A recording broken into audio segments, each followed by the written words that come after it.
to have the Dark Hero logo, and I'm producing a mini-series at Fox called World War III. So, you know, those projects are starting to come to fruition. So, Thank you. thank you. Hi, David. Doctor. Huge fan. Metal Gear Solid to me has always been like the best storyline, even freaky though it may get, and the different things that it talks about: politics, eugenics, what makes us human, all that kind of thing. Information age. Probably one of the best stories, if not the best story in video games. Period. And you're, you know, always been a big fan of your voice acting in it and bringing that story to life. One of my favorite lines is when you're having that exchange with Sigint in 3 about the virtues of being in the box. You should be in the box, then you'll understand. I didn't remember that. That's pretty awesome. That's right. Yeah. I just feel comfortable in the box. But in either case, my question is, in all the years that you were involved directly with the series, doing the voice for Snake and then later Big Boss, the storyline as the script was given to you when it was time for the recordings and stuff, and seeing what Kojima come up with essentially, what were your impressions of it as it was being written? Because I know of course, the way that it was coming across in Japanese would be different in English, but the way that it was translated anywhere or localized was very smart, I guess, and the way that they put it together. What were your impressions as a writer and director as to getting that finished product and then turning around and voicing it out? I mean, you were just reading it off the page, or were you like seeing the ideas and understanding, whoa, this is some pretty deep stuff here, and what were your thoughts on that at the time? Yeah, well, sometimes we would record out of order, and I wouldn't get the scripts in advance, so there were times when I was a little lost, but you know, if you're doing your job as an actor and you're lost, you ask the director, Chris Zimmerman, and she'd check with the producers, and I'd say, okay, who is this, and what's my relationship to them, and then they'd tell me, and I'd hear all these things. I mean, for the longest time, I thought Eva was my mother, and then it turned out to be Ocelot's mother, and I'm like, how is that possible? Like, I don't know what's happening there. But the really deep issues, the speeches, war has changed, private military companies, eugenics, all those things. You know, Kojima's so good at being on the forefront of what's coming. And, you know, the things I describe in Metal Gear 4 are all happening. And we talked about the human genome in the first Metal Gear, and it was 10 years later that we mapped it, you know. So I grasped early on that we were dealing with, you know, with real issues, with very cool, you know, sort of morality takes on war and battle and soldiers who get thrown into the middle of this machine and you know, give up their lives for things that might not be the reasons that they're told, you know, and so... Which is like the whole story for 3 about that the time we live in chooses who our enemies are in this case. Like previously World War II, the U.S. was friends with Russia going against the Germans, and then during the Cold War in Part 3, now we're with the Russians in this case, and it's, soldiers don't get a choice kind of thing. Right, you're now tasked with killing or being killed by people that were your allies just recently, and you know, now we're teaming up with Iran, and you know, and it's just crazy. And so I've met so many soldiers here today and yesterday, a lot of Air Force people, and one of them just told me the thing that I fear the most, which is I became a soldier because of Solid Snake. And I'm like, you know, I'm honored and I appreciate their service, but I don't want anybody getting killed because I'm prancing around in a digital playground, you know. I feel kind of bad about that. So anyway, but yeah, I was always very cognizant of the heaviness of the games and how seriously they took those issues. Remember that Big Mama referenced that in 4? What's that? Big Mama, she referenced that in Part 4 when she was talking about her soldiers.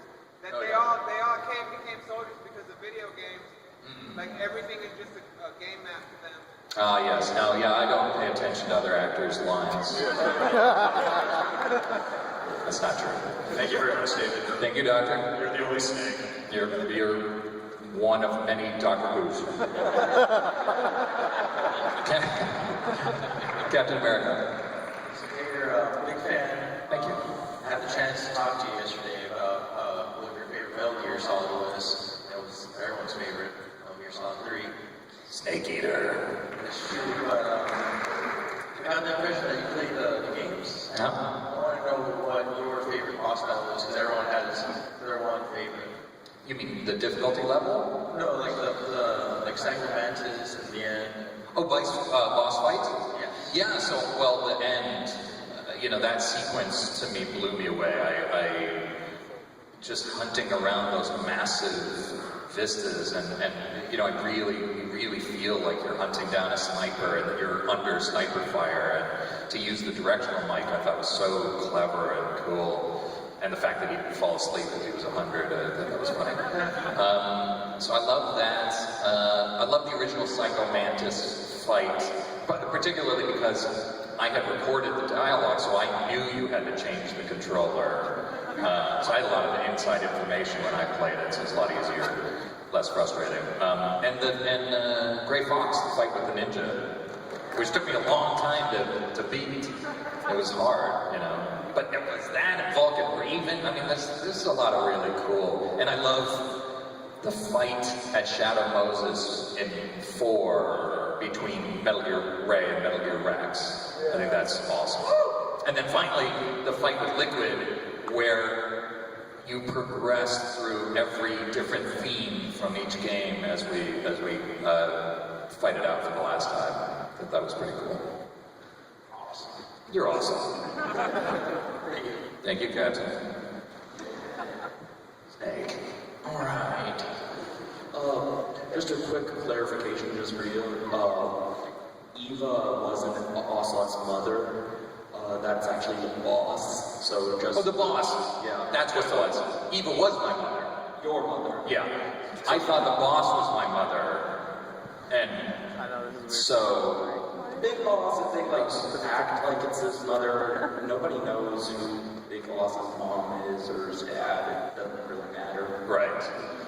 No, but I thought she was like Solid Snake's mother for some reason, and they're like, no, she's Ocelot's mother, and I'm like, this okay. Yeah, it's no weird inbreeding kind of creepy stuff. It's Sure. just normal cutting open a C-section in the middle of a battlefield to get. Yeah, As you do. It doesn't make it any less weird, but still, it makes a little bit. Maybe some more sense now. Anyway,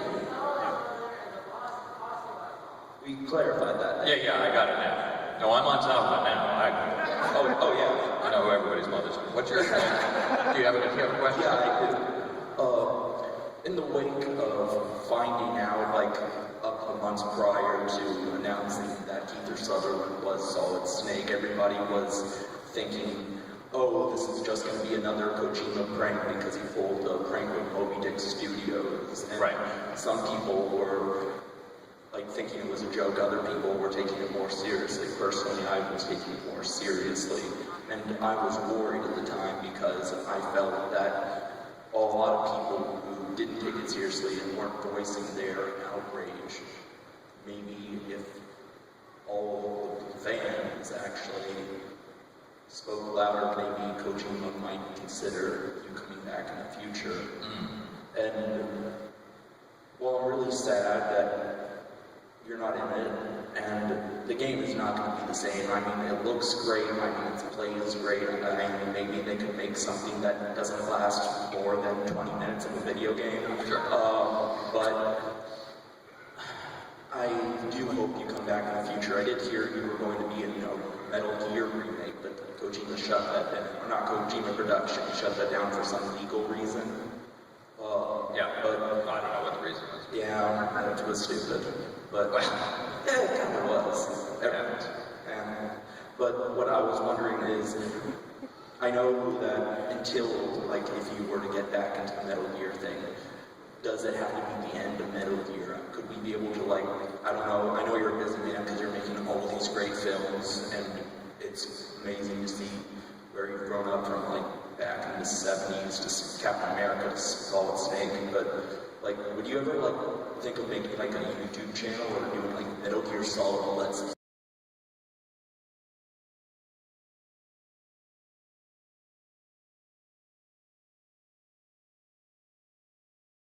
I appreciate that, but no, I wouldn't do that. I mean,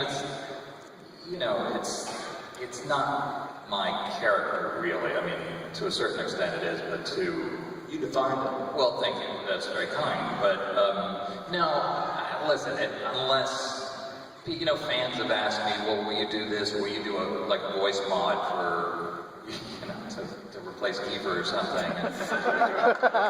Woo! But I wouldn't but I wouldn't do that. I would never take money from the fans to do Snake. I feel like either we do it with Kojima or we don't, so. Yeah. So no, and I'd feel stupid if I was just making YouTube videos as Snake. No, I'd feel like a knob. So.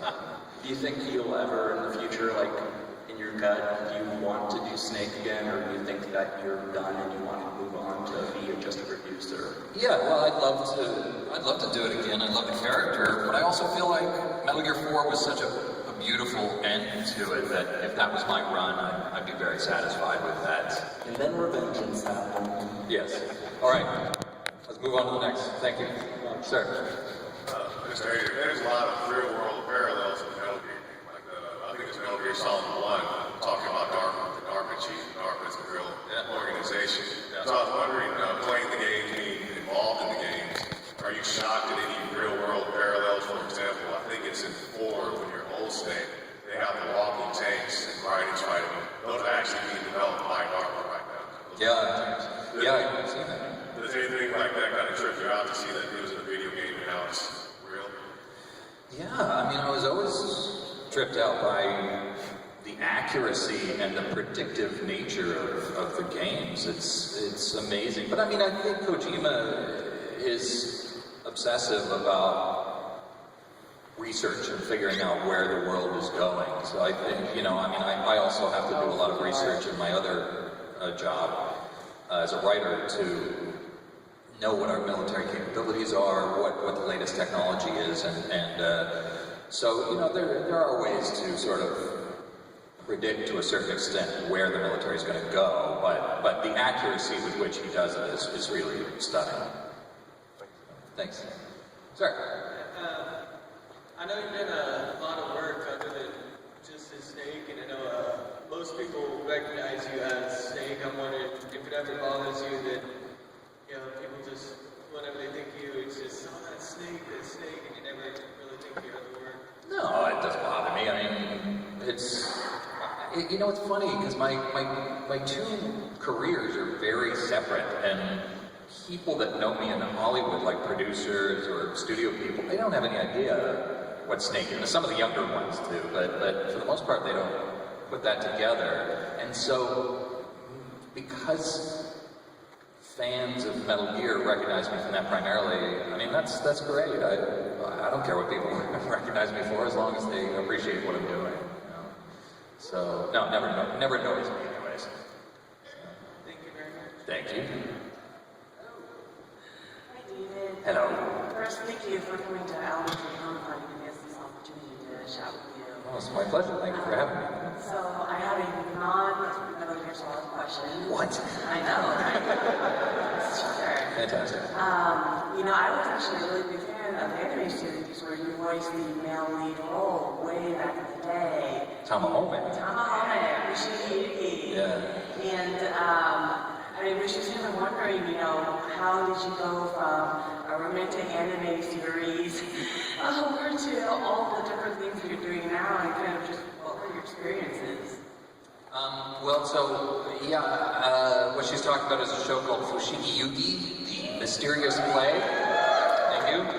Yeah, it was like 52 episodes of this crazy Japanese fantasy show, and I played this young romantic warrior named Tamahome. And when I did the movie Guyver, and I was about 23 years old, they were mixing it. They're mixing the sound and the music at a place at a soundstage in the Valley in California, and there was a guy there named Kevin Seymour, and Kevin Seymour was obsessed with bringing anime to the United States, and he's responsible for directing the voice, the English language versions of many of your favorite anime, and so I was hanging out there, and he asked me if I'd like to do some voices, and it was like $50 an hour, and I just said, yes, I would like to do that, because I'm very hungry, you know.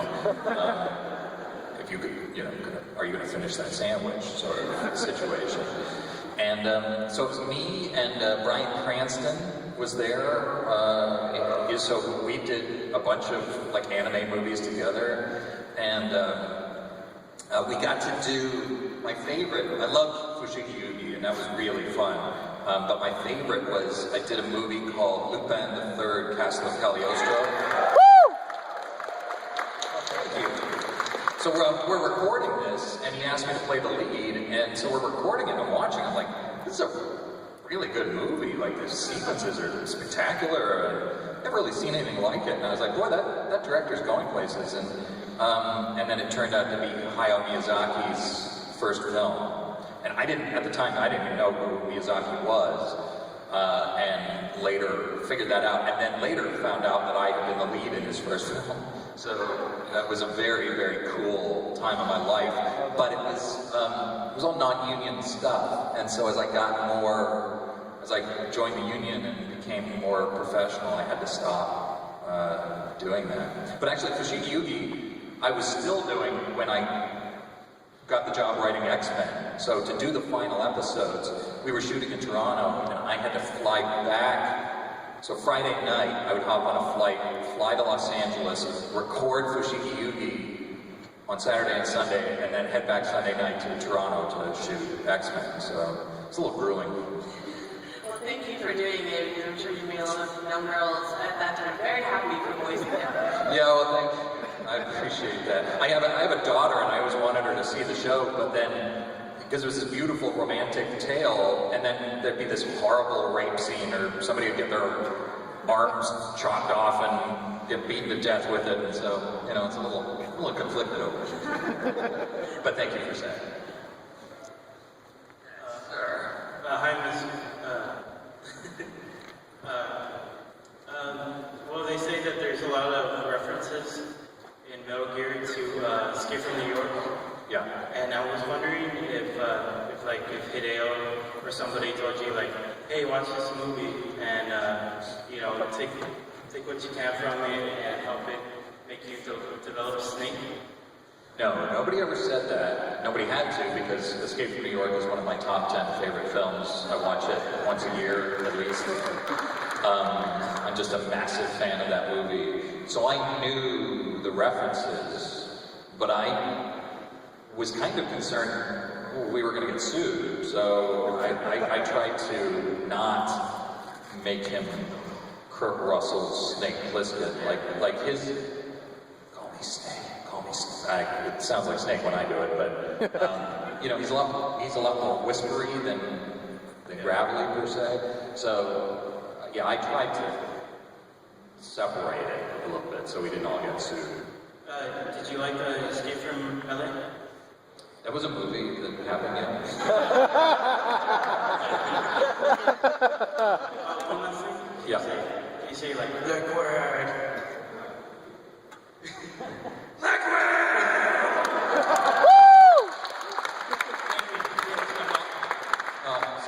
Okay, so one more question.